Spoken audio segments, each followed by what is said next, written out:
फिलहाल आगे बढ़ेंगे। गैर मुल्की सिफारतकारों का वफ्द आज जम्मू कश्मीर जाएगा। ये वफ्द 16 ममालिक के सफीरों पर मुश्तमिल है जो 2 रोज़ा दौरे पर आज जम्मू कश्मीर के लिए रवाना होगा। जम्मू कश्मीर से दफ़ा 370 की मनसूखी के बाद गैर मुल्की सिफारतकारों के वफ्द का ये पहला दौरा है। ये वफ्द जम्मू कश्मीर के लेफ्टिनेंट गवर्नर GC मुर्मू के साथ साथ अवामी और समाजी नुमाइंदों से मुलाकात करेगा।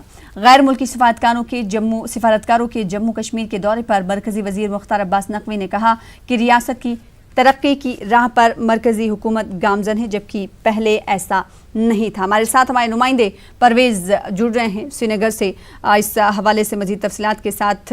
परवेज, अब इस वक्त क्या कुछ बताया जा रहा है कि ये वफ्द कितने बजे तक श्रीनगर पहुंच सकता है और क्या अब ये बात साफ हो पाई कि किन किन लोगों से ये वफ्द मुलाकात करने वाला है? जी बिल्कुल सना, आपसे कुछ ही देर में ये वफ्द जो है श्रीनगर एयरपोर्ट पे पहुंच जाएगा, क्योंकि 11 बजे की इनकी फ़्लाइट थी, वो अभी लैंड होने में उसको थोड़ा टाइम है।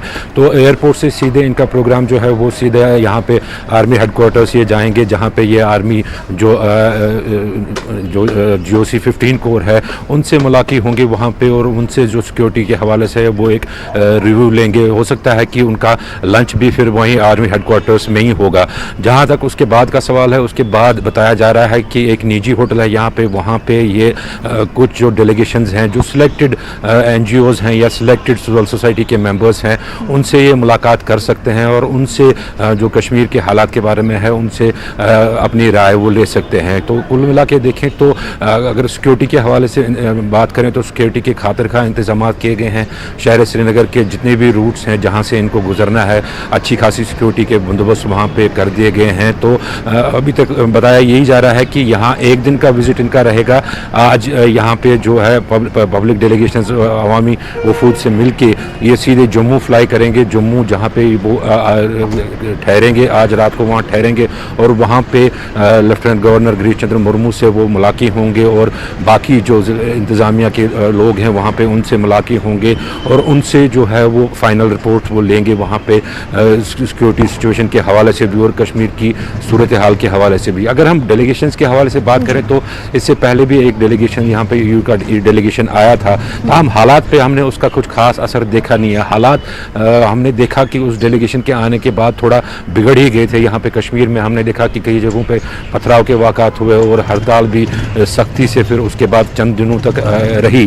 ताहम देखा गया है ये कि लोग उम्मीद करते हैं कि चाहे ये जो डेलीगेशन आता है, अगर कम से कम ये डेलीगेशन इंटरनेट की ही रिकमेंडेशन करता है कि इंटरनेट यहाँ पे लोगों को बहाल कर दिया जाए, तो वो भी एक बड़ा इकदाम हो सकता है। जी सना, यानी लोगों को तवक्को है कि इस डेलीगेशन से कुछ न कुछ उनके हित में इकदाम किए जाएंगे, उनको लेकर हो सकता है फैसले लिए जाएं। इनकी गुजारिश पर ऐसे लोगों की ऐसी उम्मीदें हैं। लेकिन उस वक्त जब हमने देखा था परवेज़ कि यूरोपियन यूनियन के अरकान पार्लियामेंट जब जम्मू कश्मीर का दौरा करने पहुंचे थे तो सरकार पर काफ़ी निशाने साधे गए थे अपोजिशन पार्टियों की तरफ से।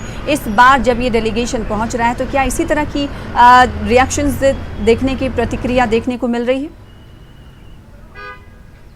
जी, अगर हम पॉलिटिकल पार्टीज़ की रिएक्शन के हवाले से बात करें तो पॉलिटिकल पार्टीज़ का सबसे पहला यहाँ पे रिएक्शन यही होता है कि जब तक कि सियासी कायदीन जो हैं उनको छोड़ा नहीं जाए, यहाँ पे किसी भी पॉलिटिकल प्रोसेस का आगे बढ़ना नामुमकिन है। तो इस डेलीगेशन के हवाले से भी उनका यही कहना है कि जैसे पिछली बार डेलीगेशन आया था तो ज़मीनी सतह पर उसका कोई असर दिखा नहीं फिर बाद में।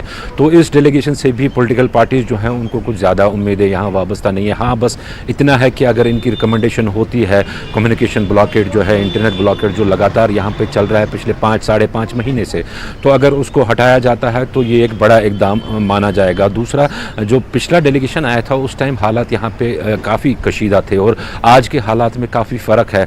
आज उम्मीद ये की जा रही है कि जो डेलीगेशंस इनसे मिलने जाएंगे, चाहे माना कि वो सिलेक्टेड डेलीगेशंस ही होंगे, ताहम उम्मीद ये की जाती है कि वो उनको जो मसाइल है यहाँ पे कश्मीर के उनसे आगाह कराएंगे और उनको यहाँ की एग्जैक्ट जो पिक्चर है उससे वो उनको मुतारिफ कराएंगे। तो उम्मीद यही की जा रही है। पॉलिटिकल पार्टीज़ का जहाँ तक ताल्लुक़ है, पॉलिटिकल पार्टीज़ इससे दूर ही रहती हैं। पिछली बार भी पॉलिटिकल पार्टीज़ से नहीं मिला था ये डेलीगेशन। हो सकता है इस बारी कुछ पॉलिटिकल लीडर्स जो हैं अपनी सतह पे, न कि पार्टी की सतह पे, अपनी सतह पे इस डेलीगेशन से मिले, वो अब से कुछ ही देर में साफ होगा। जी सना जी। परवेज़, एक सवाल और करना चाहेंगे जिसका जिक्र आपने पिछले बुलेटिन में किया था। आपने कहा था कि इन तमाम डेलीगेशन की तरफ से जो प्रिजन में हैं, जिन्हें मुक़य्यद कर रखा है, जिन लीडरों को, जिन सियासी लीडरों को डिटेन किया गया है, क्या उनसे भी मुलाकात करने की राहें हमवार हो सकती हैं?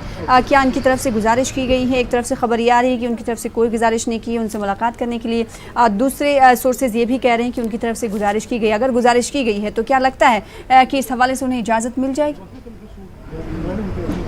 देखिए, इस मामले में फ़ाइनल डिसीजन जो है वो एडमिनिस्ट्रेशन को ही लेना पड़ेगा, लेकिन जहाँ तक हमारे ज़राए के हवाले से मानना है, ज़राए का कहना है कि शायद इनको जो इनकी मांग है कि फॉर्मर 3 CM से इनको मिलने दिया जाए, शायद उसकी इजाज़त नहीं दी जाएगी, क्योंकि अभी तक हमने देखा है कि जितनी भी पॉलिटिकल डेलीगेशंस यहाँ पे आए, चाहे वो नेशनल लेवल के ही डेलीगेशंस हो, उनको इन लीडरान से मिलने की इजाज़त नहीं दी गई है। ताहम ऐसा अभी तक जो लग रहा है कि उनको डेलीगेशन को 3 फॉर्मर CM से मिलने की इजाज़त नहीं होगी, लेकिन अभी इसमें पूरी तरह से ये कहा नहीं जा सकता है कि आगे क्या होगा, ये एडमिनिस्ट्रेशन के हाथ में ही। और मैं आपको ये भी बता दूं कि इस जो ये डेलीगेशन है, इसके हवाले से जो भी एक्टिविटीज़ होती है उनको गुप्त ही रखा जाता है और पब्लिक के सामने डिस्क्लोज़ नहीं किया जाता है। तो इस वजह से फाइनल डिसीजन क्या होगा वो उसी टाइम पता चलेगा कि क्या उनको जो पॉलिटिकल प्रिजनर्स हैं उनसे मिलने की इजाज़त दी जाएगी, या जो पॉलिटिकल प्रिजनर्स जिनको छोड़ दिया गया है पिछले चंद महीनों में, क्या उनसे वो मिल सकते हैं, क्या उनसे उनकी मुलाकात होगी। ये सब मामले आने वाले वक्त में शाम तक ही सारे मामले जो है क्लियर हो जाएंगे। डेलीगेशन सिफारतकारों का दिल्ली से रवाना हो चुका है और अब से कुछ ही देर में श्रीनगर एयरपोर्ट पर ये डेलीगेशन पहुंचेगा, जिसके बाद मुख्तलिफ शोबे से जुड़ी शख्सियात से मुलाकात करेगा, समाजी तंजीमों से मुलाकात करेगा। वहीं आज ही देर शाम तक ये डेलीगेशन जम्मू